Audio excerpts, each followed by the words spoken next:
যে কোনো মূল্যে বিমানকে লাভজনক করতে চায় সরকার, বললেন প্রতিমন্ত্রী। এবছরই শাহজালালের থার্ড টার্মিনাল উদ্বোধন।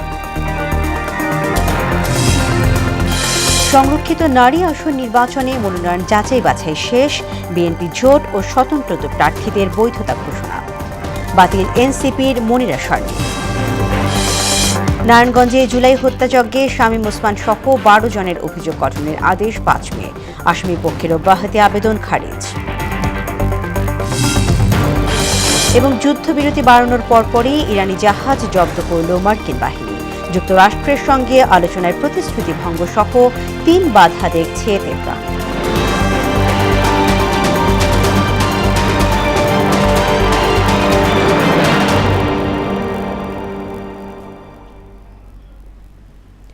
আসসালামু আলাইকুম, মোহনা সংবাদে সবাইকে স্বাগত। শুনছিলেন শিরোনাম, পুরো সংবাদে আছি আমি তাসমিয়া সেরিন। যে কোনো মূল্যে বিমান বাংলাদেশ এয়ারলাইন্সকে লাভজনক প্রতিষ্ঠানে পরিণত করতে চায় সরকার।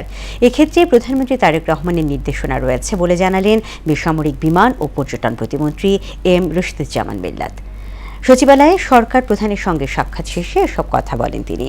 2-3 মাসের মধ্যে কক্সবাজারে আন্তর্জাতিক ফ্লাইট চালু এবং বছর শেষে শাহজালাল আন্তর্জাতিক বিমানবন্দরের থার্ড টার্মিনাল উদ্বোধন করা হবে বলেও জানান বিমান প্রতিমন্ত্রী। আমাদের প্রায় কমপ্লিট হয়েছে, কিছু কাজ বাকি আছে রানওয়েটা, এটাও প্রায় শেষ। খুব শিগগিরই আমরা এটা ওপেন করতে পারি। বিমান আর লস করবে না, বিমান প্রফিটেবল থাকবে এবং এটা প্রফিটেবল করার জন্য তিনি নির্দেশ দিয়েছেন। না দিলে আমাদেরকে জবাবদিহি করতে হবে তা মাননীয় প্রধানমন্ত্রীর কাছে।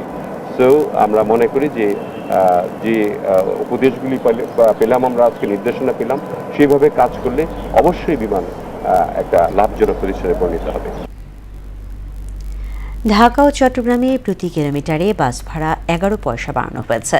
দুপুরে সচিবালয়ে এক ব্রিফিংয়ে কথা জানান সড়ক পরিবহন ও সেতুমন্ত্রী শেখ রবিউল আলম।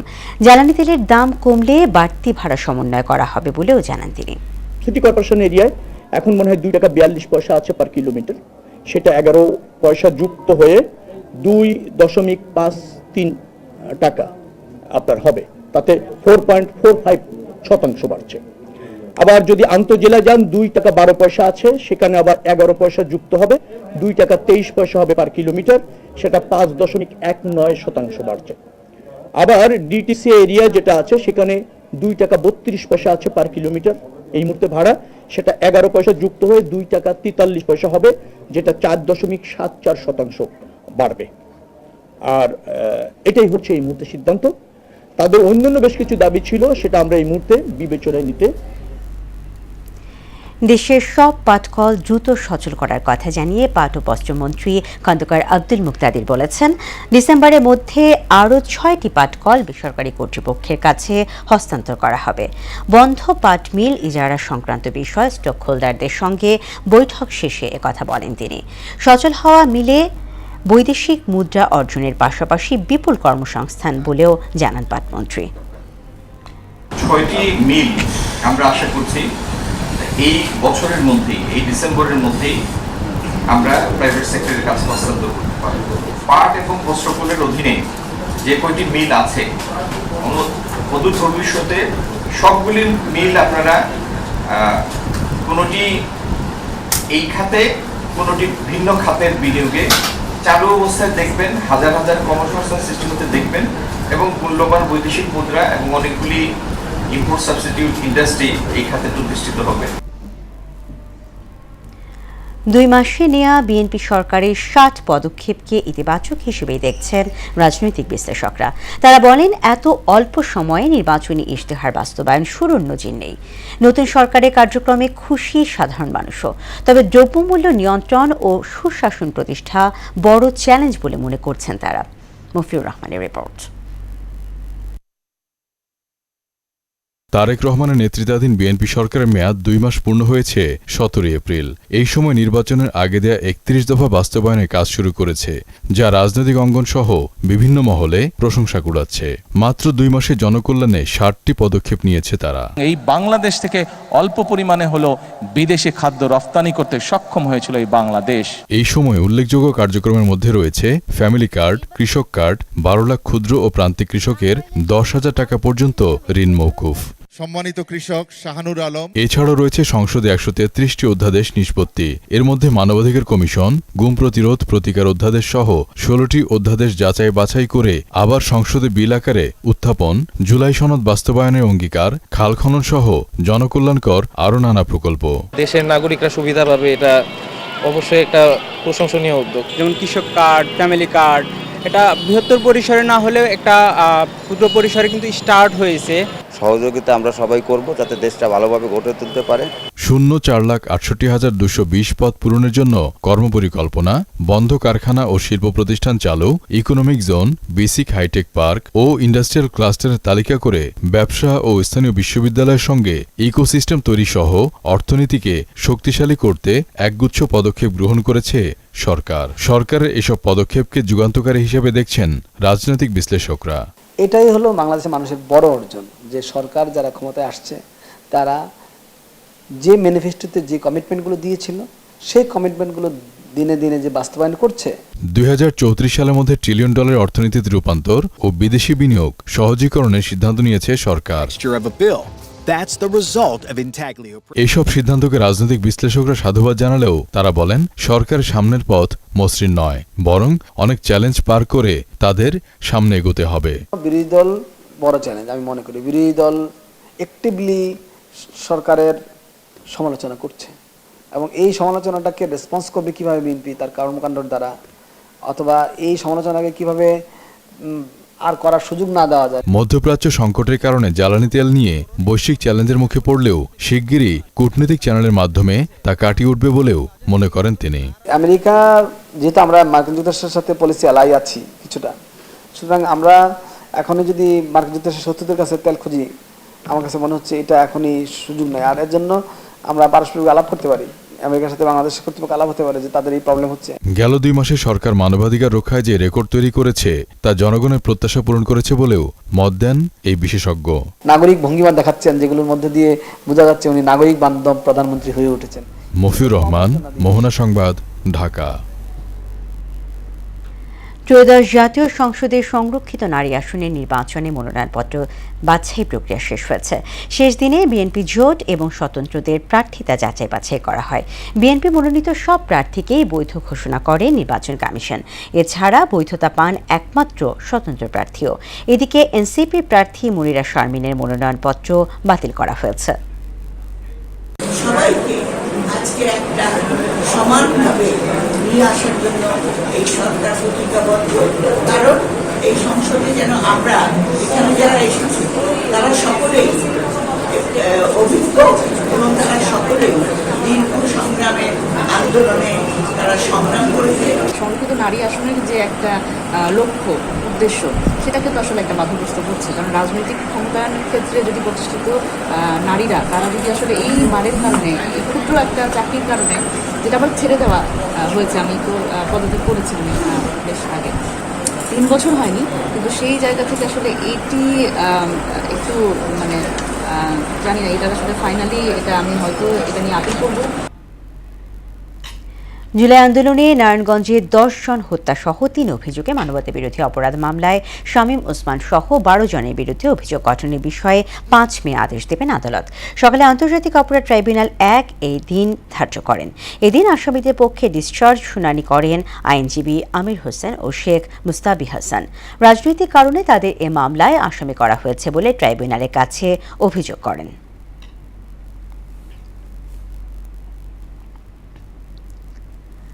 হামে আক্রান্ত হয়ে ময়মনসিংহ মেডিকেল কলেজ হাসপাতালে 1 শিশুর মৃত্যু হয়েছে। এই হাসপাতালে নতুন ভর্তি হয়েছে 27 জন। এদিকে হাম ও এর উপসর্গ নিয়ে রাজশাহী মেডিকেল কলেজ হাসপাতালে নতুন রোগী এসেছে 28 জন। সেখানে এখন চিকিৎসাধীন রয়েছে 145 শিশু। এদিকে হাম প্রতিরোধে সারা দেশে চলছে টিকাদান।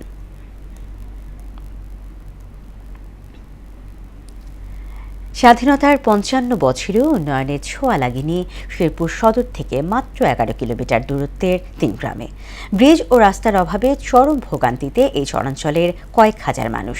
যাতায়াতের একমাত্র সড়কটির পাকাকরণ সহ সেতু নির্মাণের দাবি জানিয়েছেন স্থানীয়রা।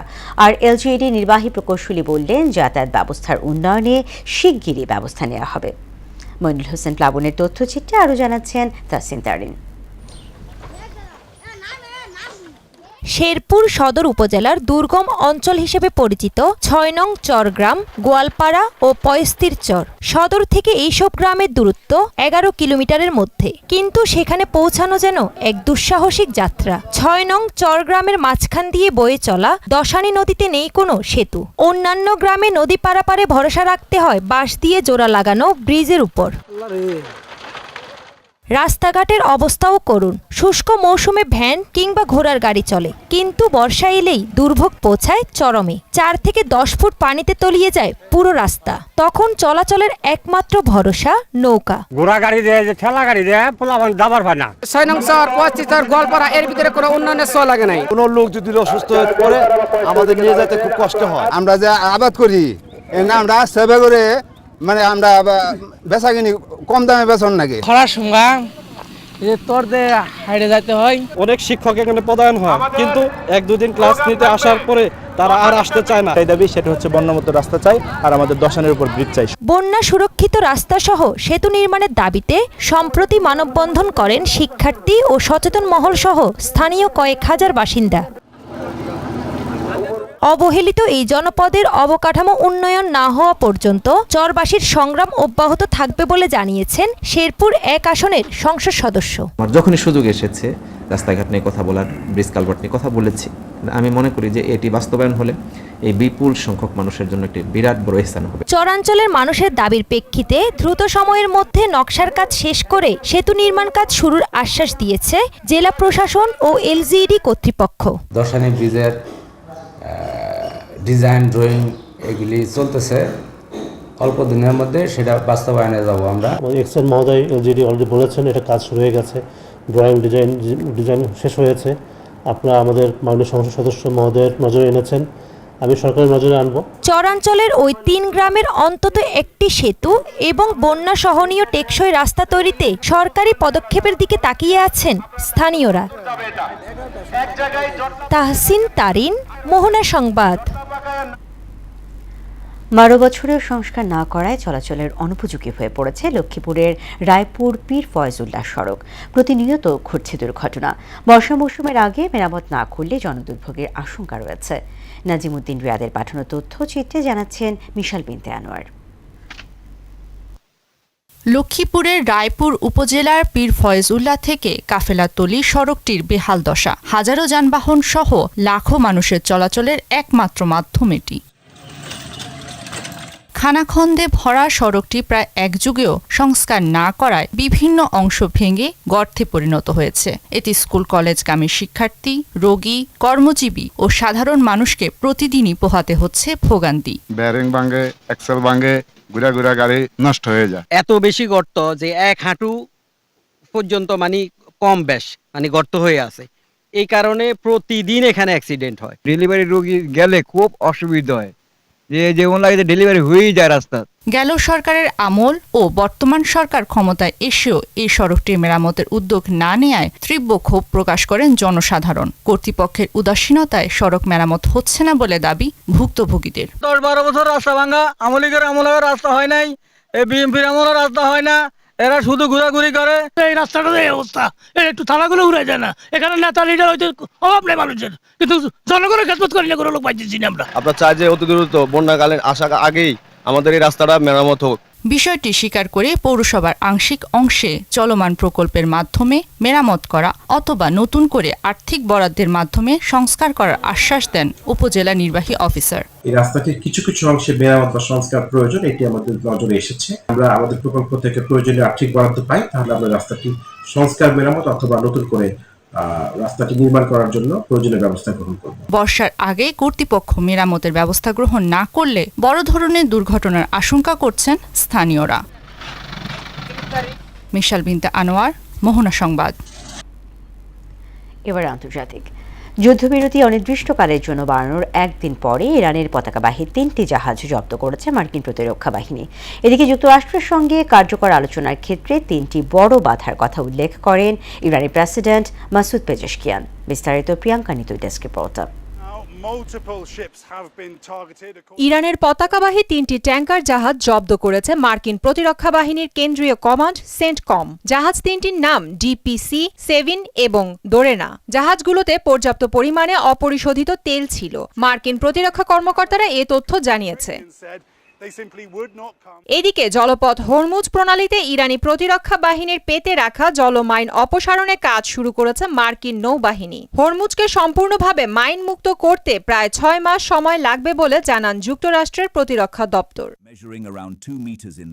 যুক্তরাষ্ট্রের সঙ্গে সংলাপের পথে প্রধান বাধা 3টি বলে জানিয়েছেন ইরানি প্রেসিডেন্ট মাসুদ পেজেশকিয়ান। এই 3 বাধা হল প্রতিশ্রুতি লঙ্ঘন, ইরানের সামুদ্রিক বন্দরগুলোতে অবরোধ এবং হুমকি।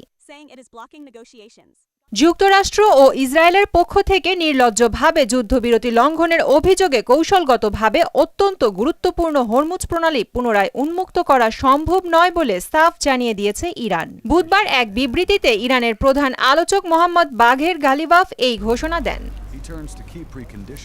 প্রিয়াঙ্কা নিতু, মোহনা সংবাদ। বান্দরবনের টঙ্কাবতী ইউনিয়নের 6 নং ওয়ার্ডের হাতির ডেরা থেকে 6 শ্রমিককে অপহরণ করা হয়েছে।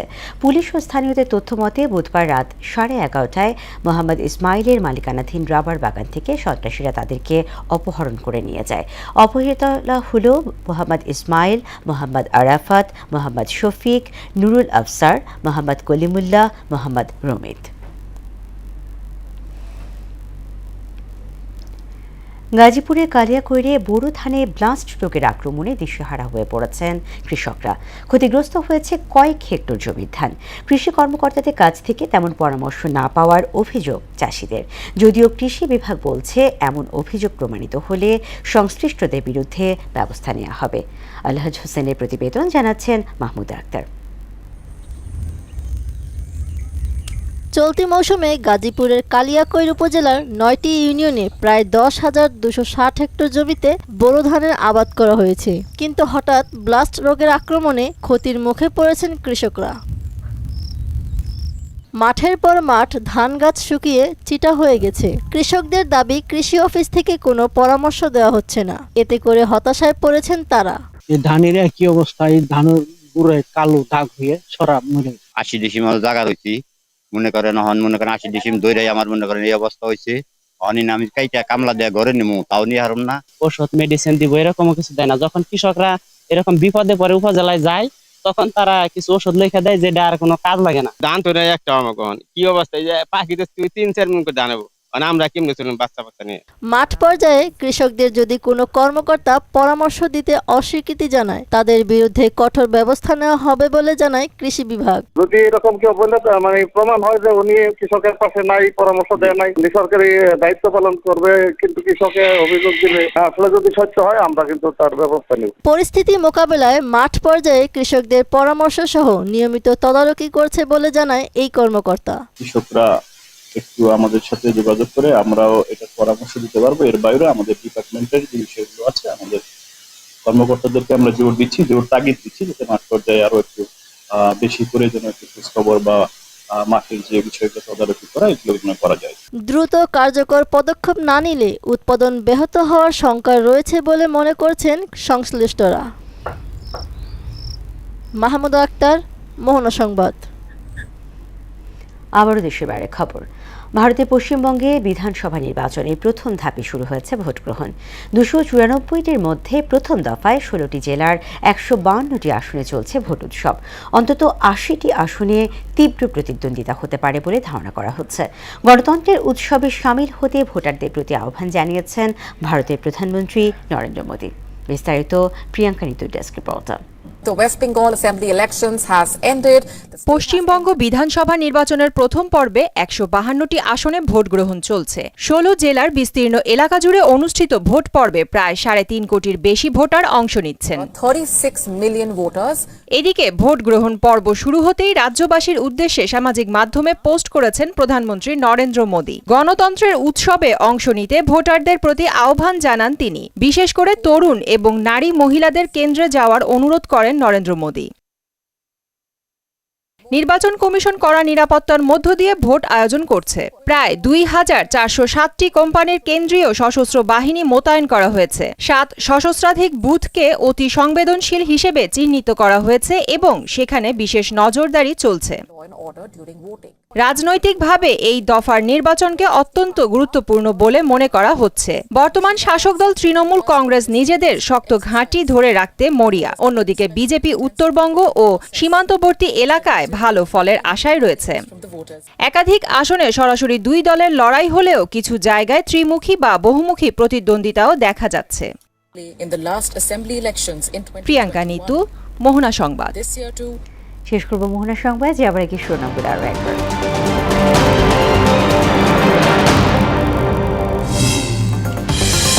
যেকোনো মূল্যে বিমানকে লাভজনক করতে চায় সরকার, বললেন প্রতিমন্ত্রী।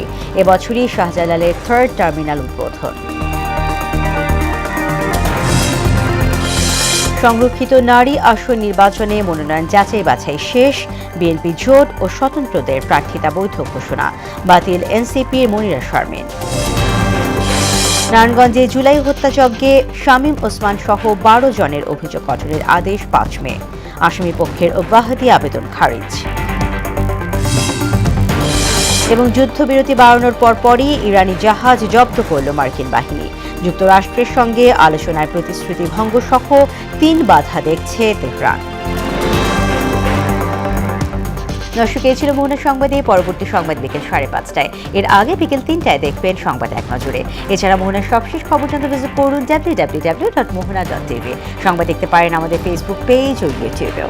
এতক্ষণ সঙ্গে থাকার জন্য ধন্যবাদ।